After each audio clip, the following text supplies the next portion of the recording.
सो hi everyone. जैसा कि आपने लास्ट लेक्चर में पढ़ा कैसे जेंगो को इंस्टॉल करते हैं। इंस्टॉल करने के बाद आपको बहुत सारे प्रोजेक्ट्स का मैं थोड़ा सा टूर दिखाया था कि आप जेंगो को इंस्टॉल करने के बाद कैसे सेटअप करने जा रहे हो, उसको कैसे उसमें क्या चीज करोगे, तो वो थोड़ा सा आपको पता चल गया था। एक चीज मैं जो और आपको बताने वाला था ना, और वो है कि आप जिस अभी चैनल पर ये देख रहे हो ना, जो कोड डेवलपमेंट है, तो यहाँ पर एक जेंगो इन वन डे नाम का एक और प्लेलिस्ट है। ठीक है, मतलब मैं आपको ये नहीं कह रहा हूँ, इनकरेज नहीं कर रहा हूँ, लेकिन जेंगो इन वन डे नाम का एक प्लेलिस्ट है। अगर आप यहाँ पे जाओगे तो मोस्टली अभी 3 ही वीडियोस पड़े हुए हैं, ठीक है। लेकिन आप देखोगे जेंगो इन 20 मिनट्स, इसमें क्या है, जेंगो फ्रेमवर्क का मैंने इंट्रोडक्शन दिया था बिगिनर्स के लिए। मतलब इंट्रोडक्शन इन द सेंस एक बड़ा सा प्रोजेक्ट दिखाया था कि इसमें क्या-क्या चीजें होती है, कैसे-कैसे होता है। फिर उसके बाद मैंने how to install Django on Windows पे वीडियो बनाया था कि जेंगो को विंडोज में इंस्टॉल कैसे करें। तो यदि आपके कंप्यूटर में एरर आता है जेंगो से रिलेटेड, तो आप इस वीडियो को भी फॉलो कर सकते हैं। इन केस कभी, अभी नहीं, कभी भी अगर आप रिमाइंडर कर सकते हो, रिमाइंड कर सकते हो, रिमाइंडर में रख सकते हो इसको अपने दिमाग में। उसका जेंगो फर्स्ट प्रोजेक्ट, मतलब पहले प्रोजेक्ट, किसी कोई फर्स्ट प्रोजेक्ट बनाने के लिए क्या स्टेप करना चाहिए, मैंने उस पे भी एक वीडियो बनाया था, ठीक है। तो आप चाहे तो इसको भी एक बार विजिट कर सकते हैं। बहरहाल अपन चलते हैं लेक्चर पर। तो हमने जैसे कल आपको पढ़ाया था कि जो जब अपन जेंगो का फर्स्ट प्रोजेक्ट क्रिएट करते हैं ना, पाइथन manage.py या फिर जेंगो एडमिन स्टार्ट प्रोजेक्ट, ये जो क्रिएट करते हैं ना, तो क्रिएट करने के बाद जो जेंगो है वो 2 3 4 5 फाइल्स कुछ अपने आप क्रिएट करती है, ठीक है। जब अपने आप क्रिएट करती है तो उसमें कुछ फाइल्स थे, जैसे इनिट वाला फाइल आपने देखा, आपने यूआरएल्स वाला देखा, ये सब देखा, ठीक है। तो उसके बाद आपने वेब एप्लीकेशन भी देखा कि वेब एप्लीकेशन क्या होता है। तो web application versus Django project भी आपने देखा कि ये दोनों चीजें क्या होती है। तो अपन बात करते हैं कि जैसे आपने सर्वर पर कैसे रन कराते हैं, आपने वो भी देख लिया, ठीक है, और इसका काम क्या होता है वो भी आपने देखा। तो चलिए मैं क्या करता हूँ ना, मैं आपको एक वही फिर से आपको दिखा रहा हूँ। यहाँ पे देखो फर्स्ट प्रोजेक्ट है, सेकंड प्रोजेक्ट, ये सब मैंने खुद से बाद में क्रिएट किया था प्रैक्टिस के टाइम। तो फर्स्ट प्रोजेक्ट को आप देखो, तो फर्स्ट प्रोजेक्ट में आपने देखा था एक मेन फोल्डर था जिसमें 3 4 फाइल्स थी, ठीक है। और उसके बाद आपको जो एक चीज और मैं बताने वाला था कि ये जेंगो का एक अपना डेटाबेस भी है, वो है डीएस्क्यूएलाइट। ये जेंगो का अपना डेटाबेस है। तो जैसे आप माइस्क्यूएल इस्तेमाल करते हो, पोस्टग्रे इस्तेमाल करते हो, आप मोंगोडीबी करते हो, तो उसी तरह से एस्क्यूएलाइट भी है। तो आपके पास एक ये भी ऑप्शन है कि आप एस्क्यूएलाइट के थ्रू भी जा सकते हो, लेकिन हालांकि डिफरेंस है दोनों में। एस्क्यूएलाइट एक जब बहुत एक प्रोडक्शन लेवल पे बहुत सारे डिफरेंसेस होते हैं, उसका आपको टेंशन नहीं लेना, लेकिन थोड़ा-सा डिफरेंस तो होता है कि छोटे लेवल पर अगर इस्तेमाल कर रहे हो, मतलब छोटे level in the sense no कि 4-5 डेटा के लिए लाख 2 लाख तक एस्क्यूएलाइट सँभालता है, ठीक है। अगर लाख 2 लाख रजिस्ट्रेशन है तो सँभाल लेता है, फिर अगर उससे ज़्यादा हो तो माइस्क्यूएल प्रोडक्शन बेसिस की मैं बेसिकली बात कर रहा हूँ। और ये सारे जो फाइल्स हैं जो जेंगो खुद क्रिएट करता है ना, इसके बारे में मैंने आपको बताया था। manage.py नाम की फाइल के बारे में बताया था, इसमें अपन कभी छेड़-छाड़ नहीं करते हैं। इसका मतलब ये कि ये आप आपका जो प्रोजेक्ट रन होता है ना, वो इसी फाइल से रन होता है, ये आपने देखा था, ठीक है। टर्मिनल भी मैंने ओपन करके आपको बताया था कि मैं यहाँ नहीं, मैं कमांड प्रॉम्प्ट में ही टर्मिनल ओपन कर देता हूँ, ठीक है। अभी मैं हूँ एचपी पे, मैं जाता हूँ डेस्कटॉप पे, मैं जाता हूँ जेंगो जीटीटी, एक फर्स्ट प्रोजेक्ट था, मैं इसके अंदर आ गया, पाइथन, ठीक है, manage.py स्पेस रन सर्वर। तो इससे क्या होता है, हमारा सर्वर रन हो जाता था। तो रन होने के बाद अब ये खुद बोल रहा है कि इस वाले जो आईपी है ना, इस पे जाओ और इस पे आप देखो आपका रन करेगा, ठीक है। मैं करता हूँ उसको कॉपी और जाता हूँ अपने गूगल क्रोम पर, ठीक है। तो यहाँ पे देखो रन हो गया। तो ये तो आपका वेबसाइट क्रिएट हो गया है, ठीक है, क्रिएट हो गया। अब आगे क्या काम, क्या आगे, तो आगे मैं आपको ये दिखा रहा हूँ कि देखो, जो मैंने इसको कभी नहीं छेड़ना है। दूसरी बात, अब देखिए मैं आपको क्या सिखा रहा था कि अपना जो सर्वर है जब स्टार्ट हो गया है तो उसमें मैसेज कैसे पहुंचाएंगे। मतलब अब देखिए, सबसे बड़ी बात ये है कि जेंगो या कोई भी फ्रेमवर्क आप इस्तेमाल कर रहे हो या वेबसाइट आप बना रहे हो, तो सबसे ज्यादा उसमें मैटर करता है ना, वो है आपका return and response. Return, response and request, 3 चीज बहुत मायने रखता है आपका। Return, response, request. पहले बात करते हैं रिक्वेस्ट का। रिक्वेस्ट, अब एवरीथिंग आप कुछ भी कर रहे हो, इसका मतलब कि आप रिक्वेस्ट कर रहे हो। मतलब अगर मैं आपको कह रहा हूं कि आप ये चीज पढ़ लो, तो एक रिक्वेस्ट कर रहा हूं। आप अगर मुझसे पढ़ रहे हो तो आप भी रिक्वेस्ट कर रहे हो। आप कुछ देखो, आप जो कुछ भी मुझसे कह रहे हो, इसका मतलब आप रिक्वेस्ट कर रहे हो, ठीक है। मैं अगर सुन लिया हूं, मैं अगर कुछ रिस्पॉन्स दे रहा हूं, ठीक है, मैं मुझे क्या करना चाहिए, आपकी बात माननी चाहिए या नहीं माननी चाहिए, तो मैं रिस्पॉन्स कर रहा हूँ और फिर बाद में उसका जो रिजल्ट है उसको मैं रिटर्न कर रहा हूँ। ये 3 चीज़ हमेशा याद रखिएगा।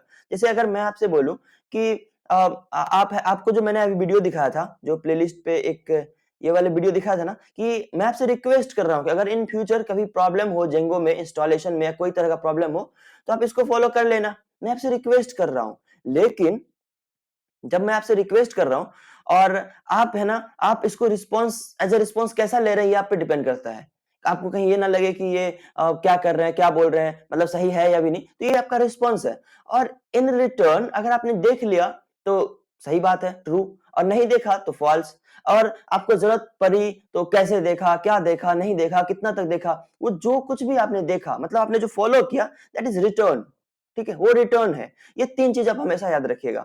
अच्छा, अब बात करते हैं, तो आप एक चीज़ हमेशा याद रखिएगा कि जब भी आपने प्रोजेक्ट को रन कराया, आप जो कुछ भी करोगे सर्वर पर, मतलब वेबसाइट खोलोगे, कुछ भी करोगे, वो यहाँ पर शो करता रहेगा, ठीक है? अभी देखो फेविक्विक मैंने ऐड नहीं किया है, यहाँ तक कि एचटीएमएल का पेज ही मैंने ऐड नहीं किया है, ठीक है? तो ये देखो, ये आपको शो कर रहा है। साथ ही ये देखो, आपके सर्वर पर ये चला, आप रिफ्रेश करोगे ना, जैसे आपने रिफ्रेश किया, तो अगर रिफ्रेश भी होगा तो यहाँ पे आपको शो करेगा। देखो, इनका कहने का मतलब है इस टाइम में एक बार वेबसाइट रिलोड हुआ, ठीक है? मान लो आप फिर से रिलोड करोगे, फिर से आपने किया रिलोड, तो देखो यहाँ पर फिर से एक बार और हुआ, मतलब आप जो कुछ भी करने जा रहे हो ना, इस कमांड प्रॉम्प्ट पे शो करेगा आपको, राइट? चलिए आपको मैं ये बताता हूँ इसके कोड्स के अंदर। अच्छा, ये यूआरएल्स क्या होता है? बेसिकली यूआरएल जो होता है ना, आप जो कुछ भी आप यहाँ पे देखो, अगर आप वेबसाइट की बात करें तो youtube.com उसका मेन डोमेन है, ठीक है? जो सर्वर है उसका मेन डोमेन youtube.com है, ठीक है? आपका भी मेन डोमेन क्या है? आपका लोकल एड्रेस, ठीक है? इनका क्या है? इनका पब्लिक एड्रेस है youtube.com। आपका लोकल एड्रेस है 127.0.0.1 और ये जो पोर्ट नंबर है, ये पोर्ट नंबर बेसिकली ये है कि आपका जो जेंगो, जैसे मान लीजिए एक साथ आप कई सारे फाइल्स को रन करा सकते हो, कई सारे प्रोजेक्ट जेंगो का हो सकता है, पीएचपी का हो सकता है, जेंगो का भी मल्टीपल प्रोजेक्ट हो सकता है, ठीक है? तो इसलिए इसका टेंशन आपको नहीं लेना, ये बाय डिफॉल्ट 8000 आता है। अगर आपको मन है कि नहीं मुझे 6000 पे करना है, तो आप ये कर सकते हो कि Python space manage.py space run server और आप कर लो 6000, ठीक है? अब ये 6000 पोर्ट पे रन होने लगेगा, ठीक है? इसका ये देखो, आप कितने बार भी इसको रिफ्रेश करोगे, ये यहाँ पर शो करता रहेगा क्या सर्वर पर चल रहा है, ठीक है? तो ये चीज हो गया आपका यूआरएल्स। अच्छा, यूआरएल्स में मैं ये आपको समझा रहा था कि ये जो डोमेन है ना, इनके बाद देखो, ये तो मेन उनका पब्लिक एड्रेस हो गया।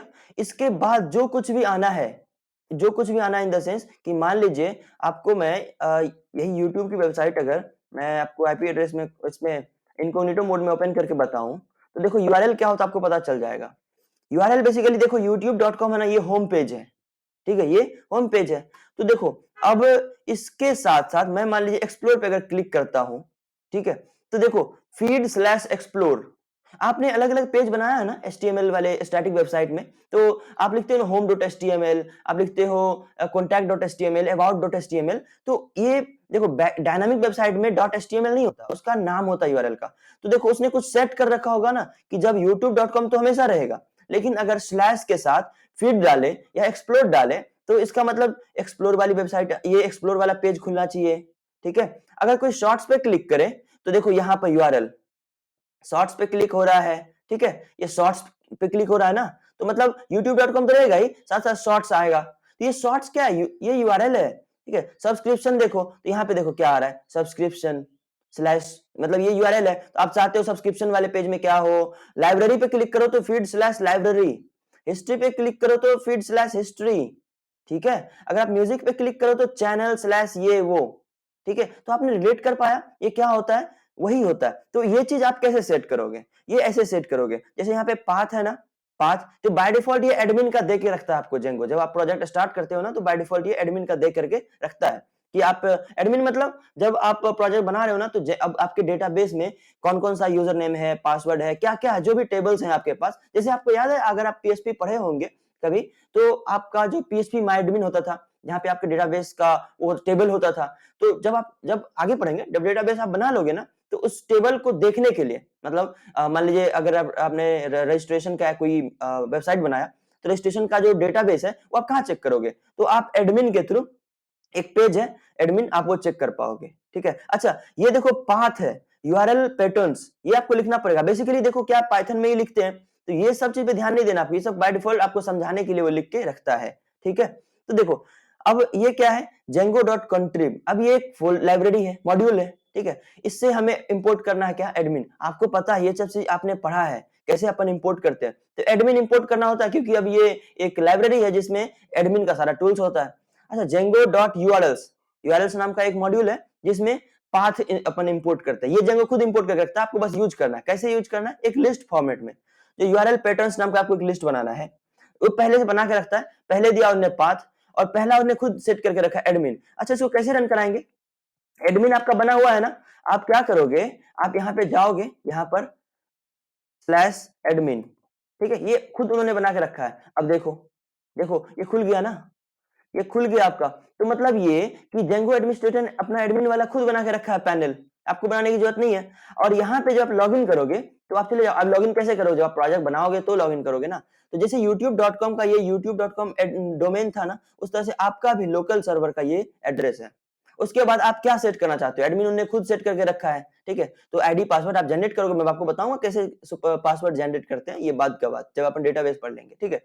तो आप क्यों ना ऐसा नहीं चाहते कि एडमिन के अलावा आपका खुद का हो, तो जैसे आप चाहते हो पाइथन पाथ आप ऐड करना चाहो यूआरएल में, क्या मान लीजिए होम, आपको सेट करना है होम, ऐसे तो आप कैसे, लिस्ट है क्योंकि लिस्ट है तो कॉमा डालना होगा और अगला आपको वैल्यू देना पड़ेगा। मान लीजिए आप दे रहे हो होम, मतलब होम, और स्लैश आप लगा दीजिए।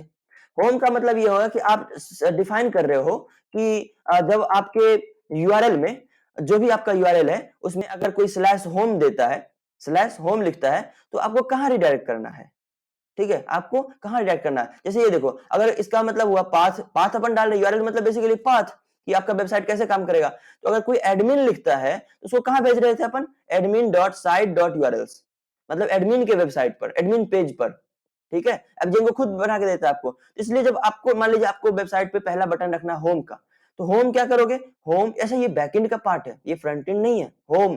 तो मान लीजिए होम है, तो आपको भेजना कहाँ है, इसके लिए ये जो फर्स्ट प्रोजेक्ट खुद क्रिएट करके रखता है ना, जो आप Django जब बनाते हो तो उन्हें एक क्या बनाया, फर्स्ट प्रोजेक्ट नाम का एक फोल्डर बनाता था, आपने देखा था बाय डिफॉल्ट क्रिएट करता था, जिसके अंदर इनिट ऐसा सेटिंग्स यूआरएल्स होता था। यूआरएल के अंदर तो वही अपन यूआरएल लिखते हैं, लेकिन आप उसके साथ साथ आपके पास एक वो होना चाहिए, क्या होना चाहिए, व्यूज वाली फाइल।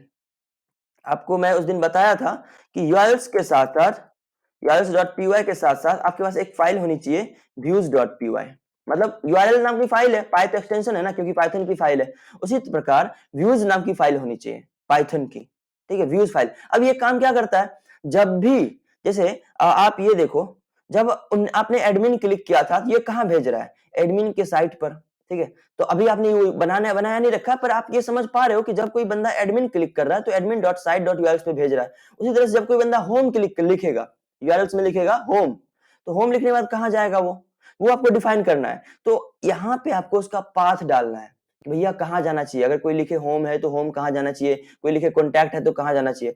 अच्छा, जहां भी जाएगा ये चीज आप बताओगे, ठीक है, जहां भी जाएगा ये बताओगे, तो बताओगे कैसे, आपको व्यूज नाम की फाइल पर बताना होगा, ये व्यूज नाम की फाइल पर बताना होगा। तो Django क्या है ना, बाय डिफॉल्ट व्यूज क्रिएट करके नहीं देता है, तो इसी फर्स्ट प्रोजेक्ट के अंदर, मतलब ऐप के अंदर, मतलब ऐप के अंदर, तो ऐप कई सारे हो सकते हैं, आपने देखा था लोन ऐप, याद है आपको, इन्वेस्टमेंट का, डैशबोर्ड, पेमेंट, ये सब ऐप। तो बाय डिफॉल्ट ये फर्स्ट ऐप जो है, मतलब जो पाइथन ने खुद, Django ने खुद क्रिएट करके रखा, जिसको अपन मैन ऐप भी बोलते हैं, वहां पे क्लिक करके न्यू फाइल बनाते हैं अपन, views.py, व्यूज नाम की फाइल बना लिया हमने। और यहाँ पे अपन डिफाइन करते हैं आपको जो भी डिफाइन करना है, ठीक है, जो भी डिफाइन इन द सेंस कि मान लीजिए यहाँ पे हमने लिखा होम, तो यहाँ पे अगर कोई बंदा होम क्लिक कर रहा है तो कहाँ भेजना है उसको, तो आप उसको एक फंक्शन के थ्रू लिखोगे। देखो दो तरह का चीज होता है, रिस्पॉन्स, ये रिक्वेस्ट कर रहा है, यूआरएल से रिक्वेस्ट कर रहा है, और रिस्पॉन्स इसका कहाँ जा रहा है, रिस्पॉन्स कहाँ से दोगे आप, व्यूज नाम की फाइल से, व्यूज नाम की फाइल से आप रिस्पॉन्स दोगे। अच्छा, दो फाइल को कैसे कोलैबोरेट करते हैं आपने सीखा है, जब मैं आपको पढ़ा रहा था तो वहां आपको मैंने समझाया था दो फाइल को कैसे कोलैबोरेट करते हैं। अगर इस फाइल में कुछ लिखा हुआ है पाइथन की, और ये मॉड्यूल होता है, बेसिकली कुछ नहीं होता, क्या होता है मॉड्यूल, इस मॉड्यूल को अपन इसमें इंपोर्ट कर सकते हैं, इस मॉड्यूल को अपन इसमें इंपोर्ट कर सकते हैं, कर सकते हैं कि नहीं कर सकते हैं ना, आपको याद है।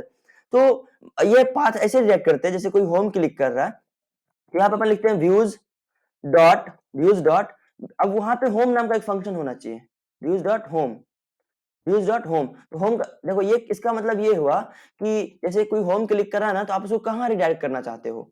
तो मतलब कि व्यूज डॉट, अच्छा इसके पहले आपको व्यूज ये वाली जो फाइल है ना मॉड्यूल, इसको इंपोर्ट करना पड़ेगा। From dot import views. अच्छा, आपने ये देखा फ्रॉम डॉट क्यों लगाया मैंने, क्योंकि जब आपको, अभी आप इस फोल्डर में हो ना, तो मैंने आपको बताया था ना कि जब कभी इंपोर्ट करना हो कोई दूसरी फाइल को, फाइल बेसिकली कुछ नहीं और मॉड्यूल होता है, तो अगर आप इसी फोल्डर में हो, आप चाहते हो इसी फोल्डर से कोई चीज इंपोर्ट हो, तो फ्रॉम डॉट आप लगा के छोड़ दोगे, तो ये क्या करेगा, इसी फाइल के अंदर खोजेगा, इसी फोल्डर के अंदर। अगर दूसरे फोल्डर से इंपोर्ट करना है तब लिखना पड़ेगा उस फोल्डर का नाम। अगर अदरवाइज आप सिर्फ फ्रॉम डॉट लगा दोगे तो ये अगल बगल आजू बाजू में खोज लेगा। मतलब व्यूज डॉट पी नाम की फाइल है, हाँ है। From dot import views, views मतलब व्यूज वाला जो मॉड्यूल था, इसको इंपोर्ट कर लिया हमने। तो पाथ होम लिखा, व्यूज डॉट होम। अच्छा, नेम देना पड़ता है आपको एक नेम, मतलब उसका नाम क्या है। तो मान लीजिए होम फंक्शन का नाम दे दीजिए बाय डिफॉल्ट कि हो फंक्शन। अच्छा, ये चेंज भी कर सकते हैं, जरूरी नहीं कि ये जो यहाँ लिखा वही होना चाहिए। अगर आपने होम लिखा, यहाँ पे आप होम फंक्शन भी लिख सकते हो, कुछ भी लिख सकते हो, आपकी मर्जी है। तो ये जरूरी नहीं कि यहाँ सेम ही होना चाहिए, ठीक है। तो देखो क्या बताया, अच्छा ऐसा कई सारे पाथ हम सेट कर सकते हैं। कॉन्टैक्ट का पाथ सेट कर सकते हैं, आप अबाउट सेक्शन का पाथ सेट कर सकते हो, किसी भी चीज का पाथ सेट कर सकते हो, ठीक है। तो ये चलिए हमने सेव कर दिया, राइट। अब देखिए आपको एरर चेक करिए, ये यहाँ पे कमांड, ये सर्वर आप चेक करते रहिए, ठीक है। ये यहाँ पे एरर बता देगा, देखो बता रहा है कि module first project dot views has no attribute home. मतलब बोल रहा है कि व्यूज में होम तो है ही नहीं। आपने बताया कि जब कोई बंदा क्लिक करने जा रहा है होम यूआरएल्स के अंदर, वो कहां जाए, व्यूज नाम के फाइल्स के अंदर होम नाम का एक फंक्शन है। अच्छा, दो तरह से होता है, एक या तो क्लास बेस्ड या फंक्शन बेस्ड। अभी अपने लोग फंक्शन बेस्ड बस पर पढ़ रहे हैं, ठीक है। तो आप ये कह रहे हो जब कोई होम क्लिक करेगा तो व्यूज नाम के मॉड्यूल में होम नाम का एक फंक्शन है। अभी आपको एरर भी बता दिया तुरंत रन टाइम में, आपको बार बार रन करने की जरूरत नहीं है। ये एरर वहीं आ गया, बोला भैया ये जो आपने लिखा व्यूज नाम की फाइल में होम नाम का फंक्शन है, वो तो है ही नहीं। हाँ तो है नहीं है, तो मैं डिफाइन कर रहा हूँ ना, यहाँ पे लिखूंगा। अच्छा, फंक्शन कैसे लिखते हैं, DEF HOME होम। पता है ना होम क्यों, क्योंकि मैंने कहा कि व्यूज में होम नाम की फंक्शन है, तो होम नाम का फंक्शन बना दिया। अच्छा, बाय डिफॉल्ट एक पैरामीटर लेता है ये, वो पैरामीटर है रिक्वेस्ट। बाय डिफॉल्ट एक पैरामीटर लेता है, आप दे सकते हो बाद में भी, लेकिन बाय डिफॉल्ट एक पैरामीटर लेता ही लेता है, दैट इज रिक्वेस्ट। क्योंकि आप रिक्वेस्ट कर रहे हो, यहाँ से आप रिक्वेस्ट कर रहे हो भैया एक्सेस दो। तो ये आया यहाँ पे, रिक्वेस्ट किया, और आपने कुछ रिटर्न करना। जब वो रिक्वेस्ट कर रहा था, आप कुछ रिटर्न करोगे ना, तो रिटर्न क्या करोगे, मान लीजिए HTTP रिस्पॉन्स। अभी आप कुछ नहीं कर, अभी अपन HTML का यूज नहीं कर रहे हैं, अभी सिर्फ और सिर्फ ये कर रहे हैं। मान लीजिए मैसेज मैसेज प्रिंट कर रहे हैं, कहाँ, सर्वर पर, डन, ठीक है। ठीक है, ये मान लीजिए। अब देखो, ये अगर विजुअल स्टूडियो कोड का एक खास बात ये है कि अगर आपने HTTP रिस्पांस इंस्टॉल किया ना, मतलब यूज किया, तो ये खुद ही इंपोर्ट कर देता है। Django.http import HTTP response, Django.http से HTTP रिस्पांस को इसने इंपोर्ट कर दिया, राइट। तो देखो होम नाम का फंक्शन आपने यूआरएल मतलब जो हिट किया था होम, अब वो होम जैसे ही हिट किया, अच्छा मैं दिखा देता हूँ क्रोम पे, ठीक है। अच्छा, अब एरर खत्म हुआ कि नहीं, आप ये भी चेक करें। देखो एरर खत्म हो गया, साफ सुथरा, ठीक है। तो एरर आपको ये हमेशा चेक करता रहेगा। तो अपन करना क्या है, ये जो अपना आईपी एड्रेस लोकल होस्ट का था, अब यहाँ पे क्या सेट करना है, देखो ये तो सेम रहेगा। सेट ये करना है कि आपने क्या सेट किया था, होम/होम। देखो डन, मैसेज पहुंच गया यहाँ पे, डन। तो ये होम, अब होम के जगह पे आप अबाउट ले सकते हो, कॉन्टैक्ट ले सकते हो, कुछ भी ले सकते हो। कैसे लोगे, अभी फिलहाल वो है नहीं, कॉन्टैक्ट कॉन्टैक्ट नहीं है ना, एरर देगा, कॉन्टैक्ट है ही नहीं, पेज नॉट फाउंड। तो आप क्या करो, एक यही सेम टू सेम और बना सकते हो। कैसे, पाथ, और यहाँ पे आप दे दो कॉन्टैक्ट, कॉन्टैक्ट और स्लैश। जब कोई बंदा कॉन्टैक्ट क्लिक करेगा यूआरएल पे अपने वेबसाइट पर, तो वो कहाँ जाना चाहिए, तो व्यूज बनाओगे, व्यूज व्यूज नाम की फाइल में कॉन्टैक्ट नाम का वो क्या बनाना पड़ेगा, क्या बनाना पड़ेगा, फंक्शन, ठीक है। और उसका नाम दे दीजिए फंक्शन का, तो name equal to contact, right, हो गया। अच्छा, यहाँ कोमा लगाना ना भूलिएगा, हर एक पाथ के लिए कोमा लगा, क्योंकि लिस्ट कैसे बनाते हैं, एक लिस्ट ही है ना, लिस्ट कैसे बनाते हैं, कोमा के साथ। तो अगला कॉन्टैक्ट है, अब फिर एरर आ गया होगा, क्यों बोला होगा भैया कॉन्टैक्ट जो आपने बनाया वो तो फंक्शन है ही नहीं, नहीं है फंक्शन, ठीक है। व्यूज और पी पे आते हैं, एक फंक्शन बनाते हैं, इसके नीचे बना दीजिए, ऊपर नीचे आप कहीं बना सकते हो।